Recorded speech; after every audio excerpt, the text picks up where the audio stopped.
कलअदम तहरीक तालिबान पाकिस्तान ने 14 मार्च 2025 को पाकिस्तान के खिलाफ ऑपरेशन अल खंदक लॉन्च किया, जबकि पाकिस्तान ने 24 मार्च 2025 को मिलिटेंट्स के खिलाफ ऑपरेशन बद्र शुरू किया। लेकिन टीटीपी का ऑपरेशन खंदक और पाकिस्तान का ऑपरेशन बद्र है क्या, और पाकिस्तान ग्लोबल टेररिज्म इंडेक्स में 4th से 2nd नंबर पे कैसे आया? इसमें कलअदम BLA और टीटीपी का क्या किरदार है? पाकिस्तानी रियासत मॉडर्न टेक और सोशल मीडिया को कैसे मिलिटेंट्स के खिलाफ इस्तेमाल कर रही है? Let's break it down. To understand the situation, we will look at 3 different dimensions.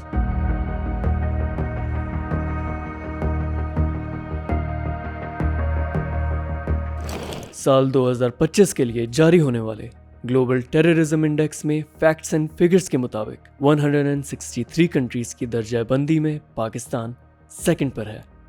यहाँ ये याद रहे कि last year Pakistan 4th number पे था। रिपोर्ट्स के मुताबिक पाकिस्तान में 2024 के दौरान दहशतगर्दी के मजमूई तौर पर 1099 हमले हुए, जिनमें 1081 अफराद हलाक हुए।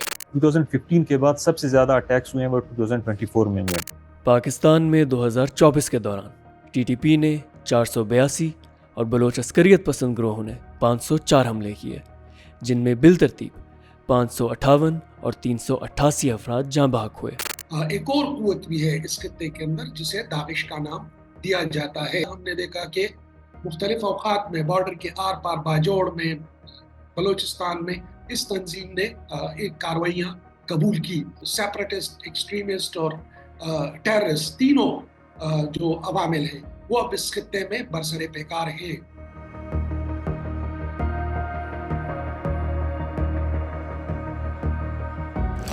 और अब कलअदम टीटीपी ने पाकिस्तान के खिलाफ ऑपरेशन अल खंदक भी लॉन्च कर दिया है। लेकिन ऑपरेशन अल खंदक है क्या? टीटीपी के मुताबिक ऑपरेशन अल खंदक का मकसद पाकिस्तानी सिक्योरिटी फोर्सेस को सुसाइड बॉम्बिंग और गुरेला रेड से टारगेट करना है। दिखाने में कुछ नहीं है, वो उनकी एक स्ट्रेटजी का हिस्सा है कि किस तरह वो प्रोपेगेंडा करे कि भाई हमने एक नया ऑपरेशन शुरू किया खंदक के नाम से। अदरवाइज वही एक्टिविटीज है।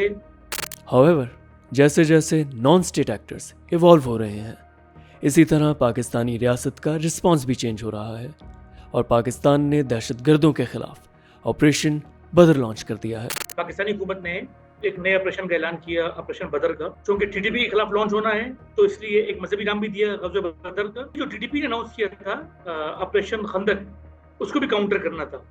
बज़ाहिर ऑपरेशन बदर का मकसद मिलिटेंट्स के लीडर्स को एलिमिनेट करना है, बॉर्डर पर नॉन स्टेट एक्टर्स की पेनिट्रेशन को कंट्रोल करना, दहशतगर्दी के खिलाफ पाकिस्तानी अवाम को यूनाइट करना और ड्रोन टेक्नोलॉजी से क्विकली मिलिटेंट्स को टारगेट करना है। रिसेंटली सोशल मीडिया पर एक वीडियो वायरल हुई जिसमें क्लियरली देखा जा सकता है कि मुबैना तौर पर तहरीक तालिबान पाकिस्तान से ताल्लुक़ रखने वाले चंद अफराद एक घर के अहाते में मौजूद हैं।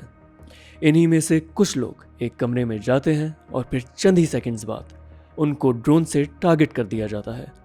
यह हमला इस कदर प्रिसाइज था कि कमरे में सिर्फ उसी जगह को नुकसान पहुंचा जहां वो मिलिटेंट्स मौजूद थे।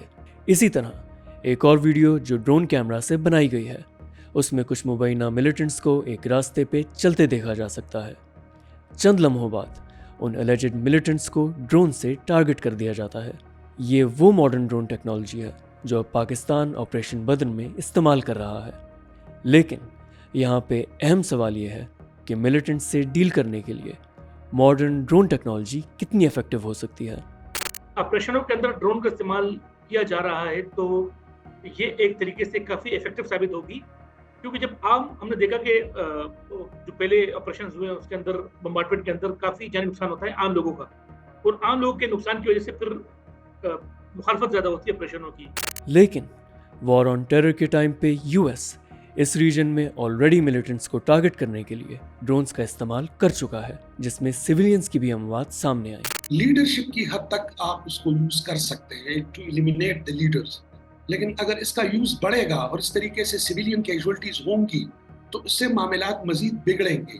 इसके साथ साथ क्या ड्रोन का इस्तेमाल फाइनेंशियली भी इफेक्टिव है? बजाय कि आप बड़ी एक एयरफोर्स इस्तेमाल करें और बड़ी तादाद में आप फौज का इस्तेमाल करें, मैन पावर का इस्तेमाल करें, उसकी निस्बत मेरे ख्याल में अब ड्रोन का इस्तेमाल वैसे भी फाइनेंशियली भी बड़ा इफेक्टिव है। माजी में भी पाकिस्तान ने नॉन स्टेट एक्टर्स के against full fledged operations launch किए हैं, जिसमें रद्दुल फसाद 2017 में, ज़र्ब अज़ब 2014 में, कोह सफ़ा 2011 में, राह निजात 2009 में, राह रास्त 2009 में, राह हक 2007 में, कालू शाह 2 2004 में, अल मीज़ान 2002 में शुरू किए गए थे।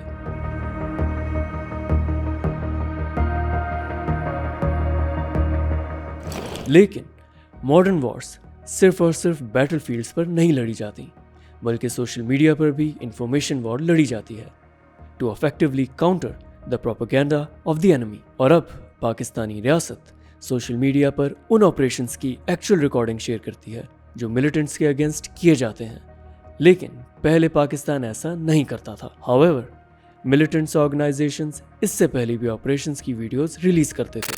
तो मैं बिल्कुल ये इसकी भी एक स्ट्रेटजी है कि किस तरह टीटीपी या हिज़्बुल बदर या दीगर मिलिटेंट ग्रुपों को सोशल मीडिया पर काउंटर किया जाए। तो अब हम देख रहे हैं कि जो पाकिस्तान के सिक्योरिटी फोर्सेस के हामी सोशल मीडिया अकाउंट्स है, उस पर इस तरह की वीडियो दिखाई जा रही है, किस तरह पाकिस्तान के सिक्योरिटी इदारे इफेक्टिवली एलिजिडली टीटीपी या पीएलए के टारगेट को टारगेट कर रहे हैं। तो मेरे ख्याल में ये चूंकि सारी जंग एक बड़ा महाज बेसिकली सोशल मीडिया के ऊपर भी है, एक बड़ी नफसियाती जंग है। लेकिन क्या इससे मिलिटेंट्स को ऑनलाइन बैटल ग्राउंड में शिकस्त दी जा सकती है? जब तक आप एक प्रॉपर मीडिया स्ट्रेटजीज के तहत नहीं आते, मुश्किल होगी स्टेट के लिए भी और हुकूमत के लिए भी कि वो एक पॉजिटिव इमेज बिल्ड करें। पाकिस्तान से दहशतगर्दी के खात्मे के लिए ज़रूरी है कि ऑपरेशन से अफेक्टेड एरियाज़ में लोगों को फिर से रिहेबिलिटेट किया जाए और इसके साथ साथ वहाँ पर गवर्नेंस को भी बेहतर किया जाए। ऑपरेशन आपको लिमिटेड रिलीफ दे सकती है, लेकिन आपको और लास्ट पीस के लिए, मुस्तकिल पीस के लिए आपको सिविल गवर्नेंस में बेहतरी लानी होगी।